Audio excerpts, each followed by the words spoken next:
Good morning. I'm David Park from LA UVF.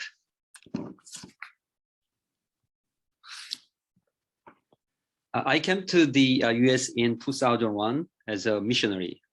When I was in Korea, I served the same chapter with Dr. Ezra Cho, who is serving this UVF forum as the chairperson.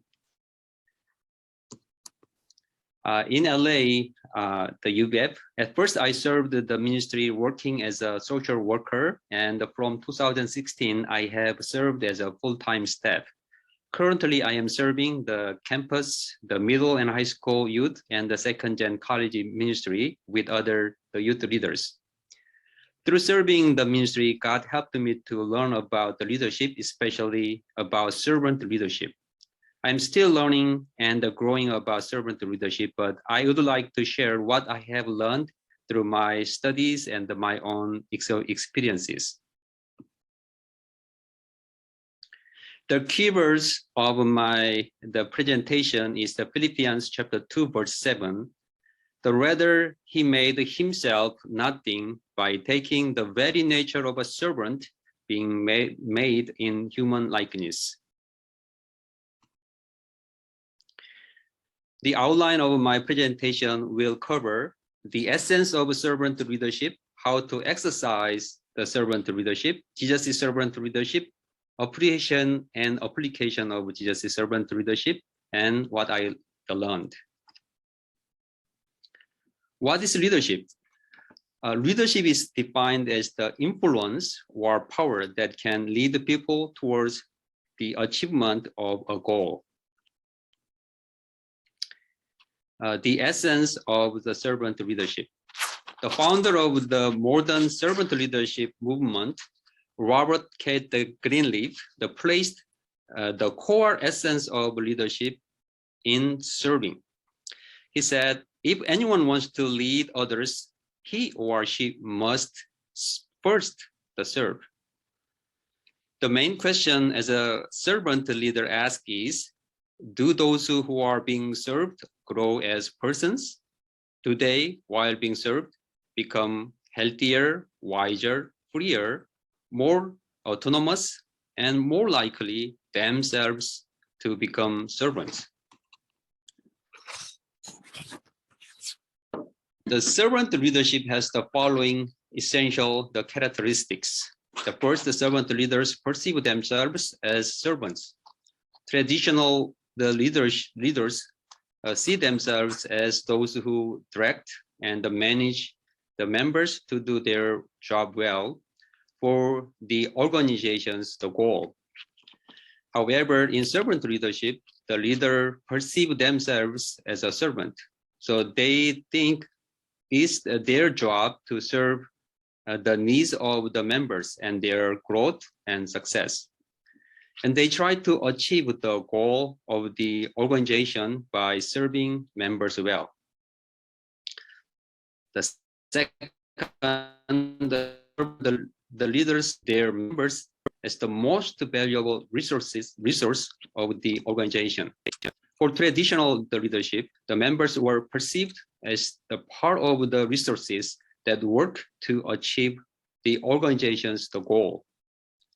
And the value of their members is evaluated according to their contribution to the organization. However, in the servant leadership, members are recognized as a person with unique value before contributing to the organization and is the best asset. Third, servant leaders build partnership with the members. In traditional leadership, the leadership between the leader and the members is a vertical, in which the leader directs and controls the members to act and gives one-side directions. But in servant leadership, the relationship between a leader and the members is horizontal, and the leader builds a partnership with the members by recognizing them as partners. The fourth, the servant leaders regard trust as the most important value in relationships with members. Servant leaders place the highest priority on trust from the members. What matters is not whether the members are trusted by the leader, but whether the leader is trusted by the members. How to exercise servant leadership? First, deep listening. Listening is the most important factor in exercising servant leadership. This is not simply to listen, but for the leaders to hear what the other person is really trying to say from their point of view with deep empathy. After listening, the leader wants to find a solution from the other person's point of view. When such a listening is practiced, an inner exchange with the member takes place, and the person can act with the willingness from a deep heart. Second, dialogue and persuasion. In traditional leadership, the leaders often rely on authority or force when making decisions or giving direction. However, the servant leadership tries to form a consensus through dialogue and persuasion, even if the process takes time. Appreciation of servant leadership. As such, the servant leadership places serving as the first purpose of leadership, and a leader leads the people through his or her serving. In this leadership, the members are central, and the leader is a servant who equips and empowers the members to grow and be fruitful. Therefore, servant leadership is a leadership that enables an individual to maximize his or her creativity and potential. Working with the self-esteem and autonomy as a person, and as a result, the individual can grow to the maximum and become very productive and contribute to the goals of organization as well. Jesus' servant leadership. The author of servant leadership is Jesus Christ. And in Jesus' leadership, we can find the deep and perfect servant leadership. The Philippians chapter 2, verse 6 to 11 describes Jesus' servant leadership, who, being in very nature of God, did not consider equality with God something to be used to his own advantage. Rather, he made himself nothing by taking the very nature of a servant, being made in human likeness, by becoming obedient to death, even to the point on a cross. Therefore, God exalted him to the highest place, that at the name of Jesus, every knee should bow, and every tongue acknowledge that Jesus is the Lord. Through these words, we can know that Jesus was exalted and acknowledged as the Lord, the true leader, by serving even to the point of death. That is, he led the people through his service. Exercising Jesus' servant leadership. Jesus' servant leadership can be summarized in 4 points: humility, sacrifice, showing example, and the loving and trusting relationship. To become a servant, Jesus first completely emptied himself and lowered himself to the human level. But he exalted his disciples as his friends. As between his friends, he listened to them and talked to them. And he even sacrificed his life for their needs. Although Jesus commanded and gave directions to his disciples, he always set the example first for them to follow, just as he washed his disciples' feet. And he did all these things in a loving and trusting relationship. Kind and gentle, but not weak, rather strong and powerful servant leadership. Jesus' servant leadership does not mean the serving people according to whatever they like or want.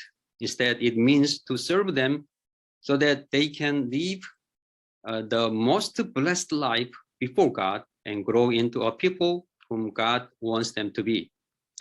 Jesus had a clear purpose and direction in serving his disciples, that they might have life and have it to the full, and to grow into leaders who can give their lives to serve others. For this purpose, Jesus provided everything according to their needs. But at the same time, he strongly challenged their wrong attitude and did not hesitate to rebuke them harshly for their sin problem, and boldly trained and disciplined them for their growth. All these were in his action of serving to help the disciples to have life and grow. Jesus was kind and gentle, but he was not a weak leader, rather a strong and powerful leader. And he burned himself to make his disciples the sacrificial leaders. It was very hard to expect that the disciples who were weak and but stubborn would become the ones who would serve the world. But as the result of Jesus' service, the disciples were transformed into the great leaders who served the people to the point of their death.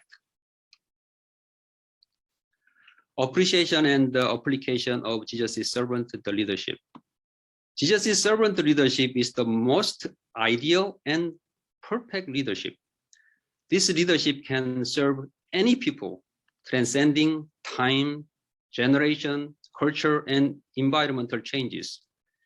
And this leadership enables the leaders and the members to work together with one mind and one vision so powerfully. People talk a lot about the problems of the younger generation. They say it is so hard to make disciples of young people these days. However, it is all possible with Jesus' servant leadership. We can find a way and hope in his leadership for young people of this generation.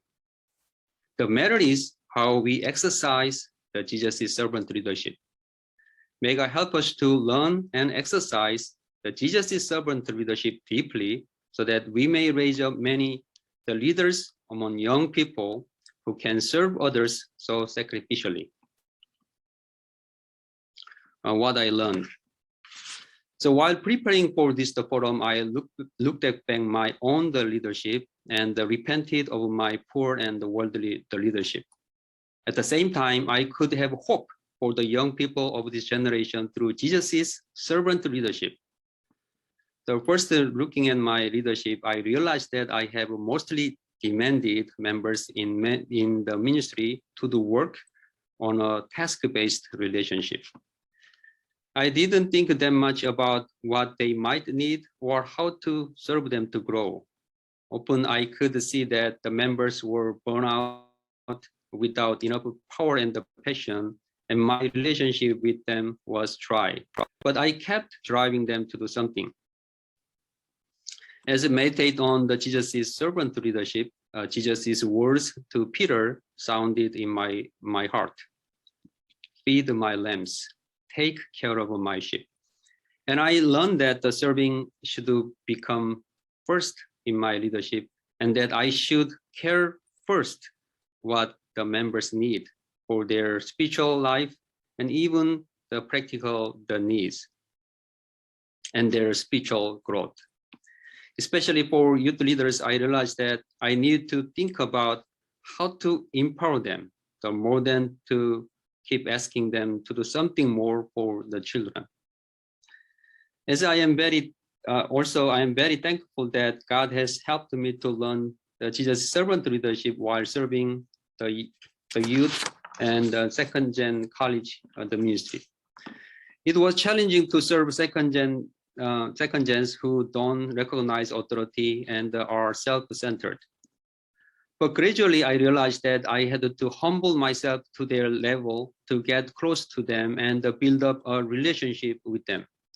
Also, I set up direction to help them to know Jesus and learn how to live obeying the words first, instead of trying to lead them to follow what the ministry wants to do.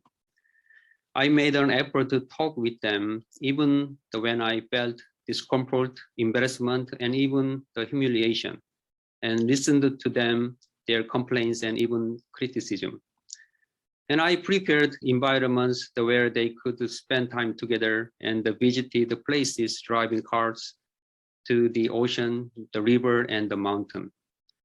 Then they gradually recognized me as the one who really wants to serve them and help them, and opened up to me and appreciated my service and started to listen to me.